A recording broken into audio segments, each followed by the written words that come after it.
You can grab it anywhere. Well, good morning. We're here at Bayaud Enterprises with David DeLay, and we're going to be speaking with him about his success and people working at the age 50 and older. Okay, well, currently I'm working 1 day a week with Bayaud after retiring.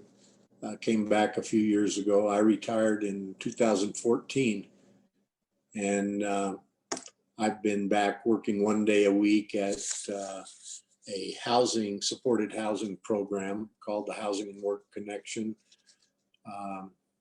where everyone in that program has experienced homelessness, houselessness, and a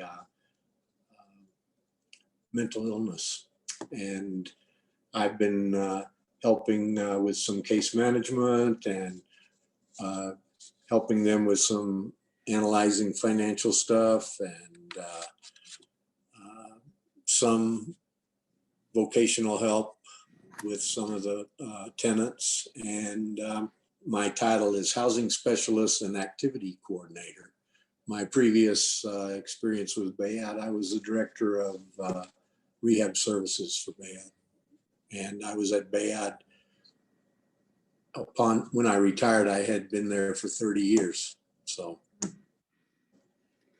Well, what did you do before that, or why did you get into this field, this area?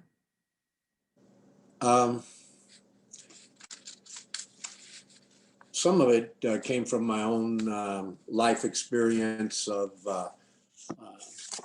after my father died when I was young. My mother developed bipolar disorder, and then I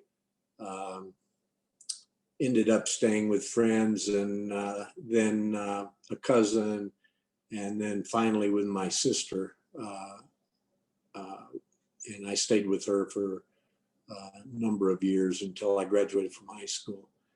And so I had an interest in this area. I had studied psychology in college. That was easy courses. And I dropped out of college, and then I got married, and then I decided I needed to go to college. But I had worked in construction, in a fabricating shop. I had done a little work at the Port of Houston as a longshoreman. And when we moved up to Nebraska, I worked in a packing house for a while. And so I had a pretty wide variety of jobs. But then and in Texas, I got out of the fabricating shop and got a job, took a civil service test and got a job with the state. And I worked as a food stamp technician for about a year. And then it was pretty difficult. It was in Houston. Was a lot of racist administrators, and the building that we had the Harris County Food Stamp Office in was called it was the condemned Jefferson Davis Hospital. Jefferson Davis was the president of the Confederacy. And it was just a brutal kind of thing. And I said, man, I don't need this. But when people would come in and ask for me by name to be their food stamp worker, I think the spotlight was on. Maybe I wasn't that great an employee either. From the state's point of view. You've always been a rebel, Dave. So I up in Omaha, I worked for the Head Start program, and that had me in a community center, and I just really enjoyed that kind of work. And I finally got a degree from University of Nebraska at Omaha after many years of trying. And then I got a job with a program similar to Bayaud. It was Eastern Nebraska Community Office of Mental Retardation, I believe at the time is what it was called. And it was a workshop program. And but then my wife had cancer, and she was dying, and her sisters lived here in Denver. And so with very little money, we packed up and moved to Denver. And we moved in with one of her sisters who moved from her longtime rental house to a bigger apartment to accommodate us. And then I needed to get a job, and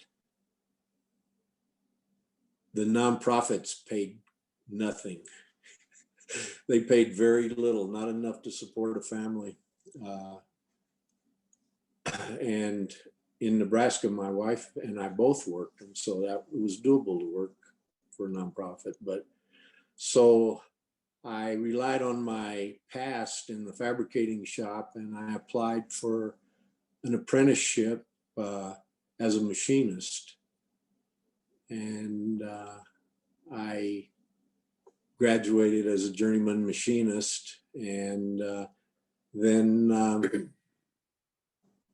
I was caught up. It was Gates Rubber Company, and about that time, after working there for a while as a journeyman, they started relocating plants around the country, smaller, more efficient plants, lower wages, and I got laid off. And then I decided that I wanted to get back into nonprofits, and I applied at Bayaud, and with a bachelor's degree and a journeyman card, I worked my way up to a nice position with a nice salary and a lot of fun and a lot of opportunity for creativity at Bayaud. Wonderful. So that was kind of a journey. Yes, yes. Well, what do you think, was persistency important, and how was persistency important in that whole journey? Well, I got knocked down a bunch of times from death, from layoffs, from other things, some of my own doing, poor choices. And the lesson is resiliency is the thing I have tried to teach people, is that you have to accept what is and get back up. You have to, so persistence, yes, I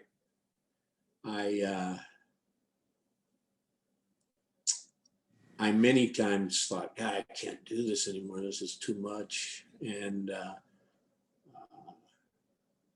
yet I didn't feel there was any kind of safety net for me or my family. And so then you just buckle down, and you might not like it, but you do it.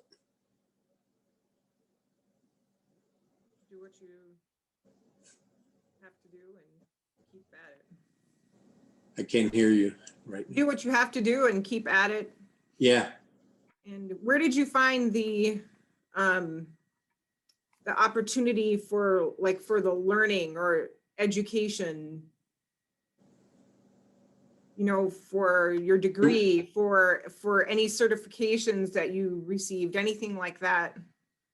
Well, Bayaud was pretty good about, they had a relationship with the rehab center affiliated with UNC, University of Northern Colorado. And UNC had a grant. They also had I believe the only vocational rehab program in Colorado, getting a degree as a vocational rehab counselor. And they had many, many trainings that I availed myself to. And I had some great mentors at Bayaud, people that did have advanced degrees, and they taught me a lot. And I had the chutzpah to apply for things that maybe I couldn't get now. And I supervised people with MSWs and what have you. And like I say, I had my little degree from UNO and my journeyman card, but I'm pretty smart too. So, and I love the job. I love the job. So I think having that passion about your work helps you perform maybe beyond what credentials might even do. I really did. I loved the mission, and I loved the work. And I also was given the opportunity to do advocacy on behalf of and with people with mental illness in the community. And I loved that. And I was a member of the State Rehab Council and the Mental Health Planning Council for many, many years. And I got paid to go to those meetings on Bayaud time. And I did work a lot more than 40 hours a week, but it wasn't work. It was like that old saying, if you do what you love, you never have to work. Then you're blessed. Well, that I think is a big key that helps you make ends meet in a way, even if it's not financial, it's, financial and otherwise, that makes you, helps you make. Yeah. As my passion was recognized and rewarded, I started making a living wage eventually. Gradually. Well, do you think it is pertinent, and how pertinent, I guess, do you feel it is for companies to have a mix of qualified, diversified employees? And how have you seen and experienced this helping people over 50 or disabled or the community?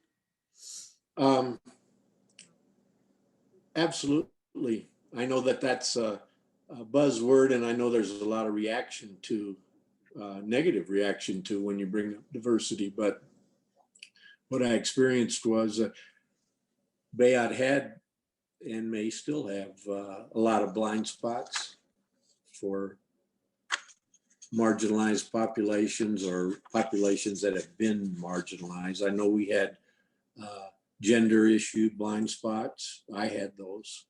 We had racial blind spots. We had class blind spots. And even though we were serving people with disabilities, we had a disability blind spot in terms of Understanding and just a lack of sensitivity, and a lack of sensitivity, and even at times a different status of people with disabilities as opposed to regular people. People made choices to address those gaps, and I'm sure there's still a lot of need for room to grow. And but that was one thing I felt like Bayaud was open to hearing that stuff, and so that was wonderful. It was a learning environment, I think, was promoted by David Henniger. In fact, I think that's his words, wanting a teaching or learning kind of environment for the organization. And so, yep.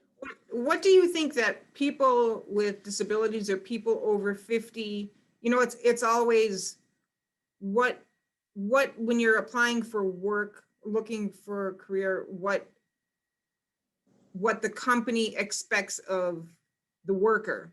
Well, what do you think that disabled people or over 50 people can expect and should expect of the companies they're applying to?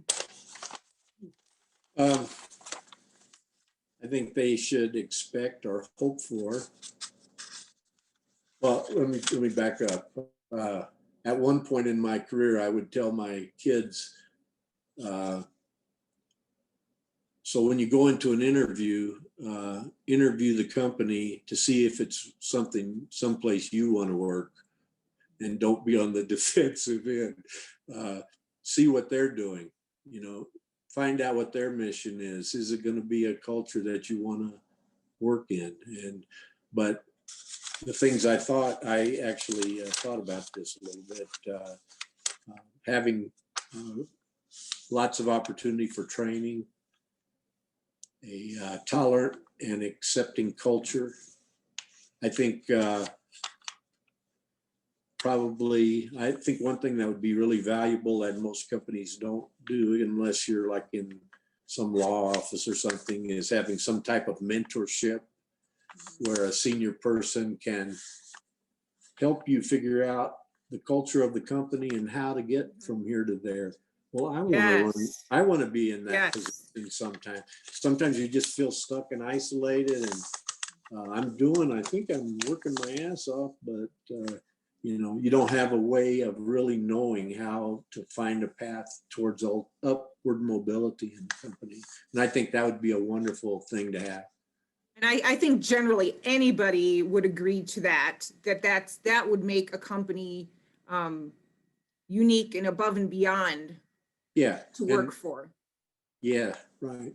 And then the other idea is, that there's transparency into what's happening, what's going on, that it's communicated clearly from management if there's threats or money problems or whatever, and maybe sharing the vision and maybe offering the employees the opportunity to help make the vision of where we want to go. And so honest communication, those are things. Yep. Well, then one of the other, the last questions, and one of the main questions also is, we all see in our workplaces how people over 50 and disabled people can make a difference in our company and what they bring in the different places you've worked. And what have you seen here at Bayaud, and in the real world, in community? How does it help the community? How does it help people who are disabled? Even if it doesn't matter if it's physically disabled or if they have cognitive challenges or whatever it is, or if they're just over 50, what makes them valuable? What is different about them than the younger generation that really needs to be looked at and prized, you could say? In returning to Bayaud, I've just been impressed with so many of the younger employees and what energy they have and how much they're contributing. And I think older workers, at least my generation, which may be all of us out of the workforce, when I think of my oldest kids being 50, 51 now. When I started work, most people, especially middle class kind of jobs, they would go to work for a company or the state or whoever and expect to retire there. And when my last years at Bayaud, I realized that their loyalty was to themselves, and it wasn't that unusual to see people with many, many jobs, good jobs, changing jobs. And partly that's because companies, they didn't have fixed, defined definition retirement plans anymore. They had a 401, and so you weren't trapped, nor did you get the benefit of those defined benefits kind of thing of retirement. And so the value of older workers is many are really disciplined in terms of they're going to work and they're going to put in a day's work and they're going to show up and have very few absences throughout the year. Because I do know that a lot of people take a lot more time off than they did in my day. okay, in terms of absences. The work at Bayaud or in other fields is very stressful though, and so there's reasons why people do. Before I retired, there were a lot of us older workers at Bayaud, people that had been there many more years than me. And part of that value was they had relationships with some of our customers, voc rehab and mental health centers that went back years and years, and they understood some of the nuances that you just can't know right away. Yeah. They were they had a lot more knowledge and book knowledge because they had all that practice over many years, or knowing even things like I became the person who you called when someone was ready to blow up the building, and I didn't have any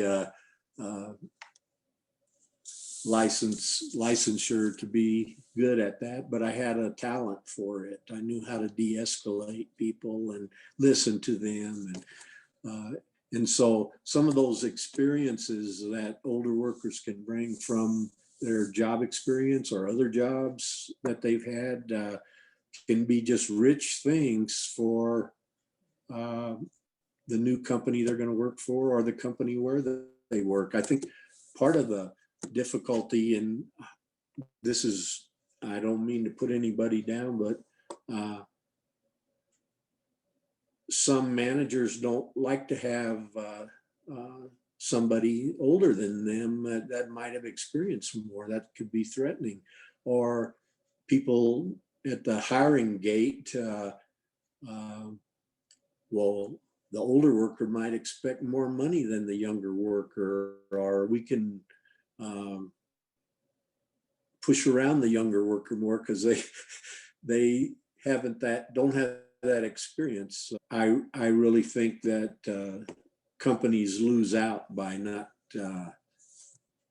realizing how much value older workers can bring. And people with disabilities, one of the tenants was had organized something that I attended, and it was around Mardi Gras and Fat Tuesday coming up, and he shared so much information in spite of historically thinking of him as not knowing that much. He knew so much more than anybody would ever have given. And they would have ever given him credit for. Yeah, I mean, he was brilliant. Oh my God. And he was profound in some of the things he said, and all the distinctions that separate people, like class, and it's just, we're all equal in this thing. And it was just the way he said it and how it hit me was profound. So it's always with age or disability, it's a different perspective. That's very, very important. It's a different kind of education and a different kind of respect and commitment. I think there's a whole different commitment level with each of those two. Well, really... I know that many people that we brought into our federal job sites, getting a good wage and being treated with the kind of respect that was due them, it's still legal to pay people sub-minimum wage that have a disability to do real work.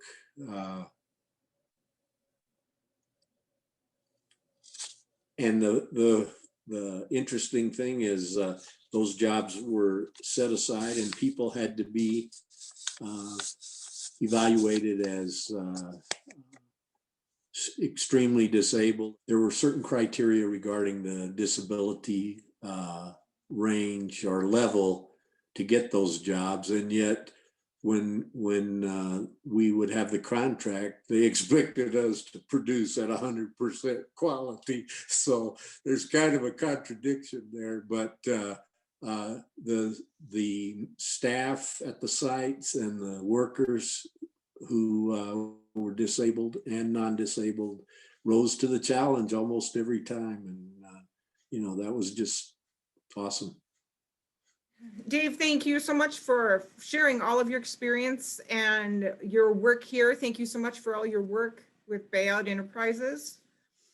And It's we my really pleasure. we appreciate all of your perspective and information. And it was very nice to meet you on Zoom. Uh, It was my pleasure to meet you, Jennifer, and good to see you, Linda. And Yeah, good to see you. hopefully, I think it was Yeah. some really good information. Yes, it was And very then- good. Thank And you. then we're gonna video some people that are working at the sites. thank you. That's right. They work Okay. well. You guys have a great day. I'll just put little emojis on your face. Is what I'll do. No. Oh, we should have put the cat filter on.